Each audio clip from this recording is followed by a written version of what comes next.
तो कैसे हैं आप लोग। हमारी इस डिटेल पाइथन कोर्स में आपका स्वागत है। तो बिना कोई टाइम वेस्ट किए सीधे टॉपिक पर चलते हैं। तो इस पाइथन सीरीज की पहली वीडियो में हम पाइथन के सबसे ज्यादा यूज होने वाले फंक्शन यानी कि प्रिंट फंक्शन के बारे में देखेंगे।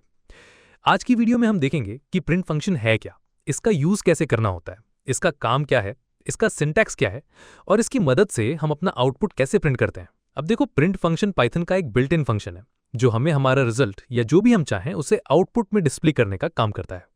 अब जैसे जैसे हम इस कोर्स में आगे जाएंगे तो आप देखोगे कि हम इस सबसे बेसिक फंक्शन का बहुत यूज करने वाले हैं। तो चलो हम इस सीरीज का सबसे पहला कोड लिखते हैं जो हमें बताएगा कि प्रिंट फंक्शन एक्चुअली में वर्क कैसे करता है। अब देखो, हमारे पास यहाँ पर एक सिंपल सा प्रिंट स्टेटमेंट है जो सिंपली हेलो वर्ल्ड को प्रिंट करेगा। तो अब जब हम अपना प्रोग्राम रन करेंगे तो आप देख सकते हो कि हेलो वर्ल्ड हमें एज अ आउटपुट हमारी स्क्रीन पर दिख रहा है। अब चलो इस प्रिंट फंक्शन को थोड़ा डिटेल में समझने की कोशिश करते हैं। यहाँ हमारे पास एक सिंपल सा प्रिंट स्टेटमेंट है और इसके साथ में हमने पैरेंथेसिस यानी कि राउंड ब्रैकेट्स ऐड किया हुआ है। अब इस पैरेंथेसिस के अंदर हम या तो डबल कोट्स यूज कर सकते हैं या फिर सिंगल कोट्स, और जो भी टेक्स्ट हम इन कोट्स के बीच में ऐड करेंगे पाइथन उसे एक स्ट्रिंग की तरह ट्रीट करेगा। अब अभी के लिए आपको स्ट्रिंग के बारे में सोचने की जरूरत नहीं है। स्ट्रिंग पाइथन का ही एक डेटा टाइप है जिसे हम आने वाली वीडियोज में डिटेल में देखेंगे। अभी के लिए आप स्ट्रिंग को ऐसे समझो कि स्ट्रिंग कुछ नहीं, बस सीक्वेंस ऑफ कैरेक्टर्स हैं और ये डबल कोट्स हमें बताते हैं कि ये स्ट्रिंग कहाँ से स्टार्ट हुआ है और कहाँ पे खत्म। अब देखो, यहाँ आपको इस चीज का ध्यान देना होगा कि आप अपने स्ट्रिंग को हमेशा क्लोज करो। अगर कभी गलती से आप कोई एक कोट लगाना भूल जाते हो तो उस केस में जब आप अपना प्रोग्राम रन करोगे तो आपको एक सिंटैक्स एरर दिखेगा।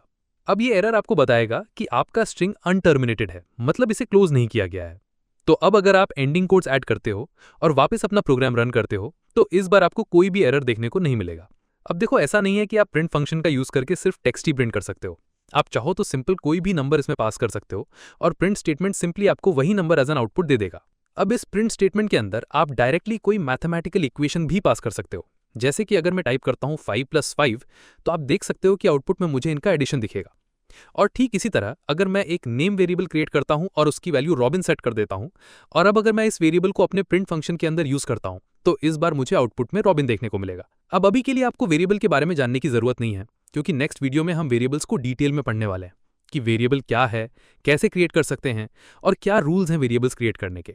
तो ये था प्रिंट फंक्शन का बेसिक इंट्रोडक्शन। अब देखो, प्रिंट फंक्शन के और भी बहुत यूज केसेस हैं जो हम धीरे धीरे अपने इस कोर्स में देखेंगे, लेकिन अभी के लिए प्रिंट फंक्शन के बारे में इतना काफी है इस कोर्स में आगे बढ़ने के लिए। तो अगर आपको ये वीडियो अच्छी लगी हो तो लाइक करना मत भूलना और आने वाली कोई भी वीडियो मिस ना हो उसके लिए हमारे चैनल को सब्सक्राइब जरूर करें।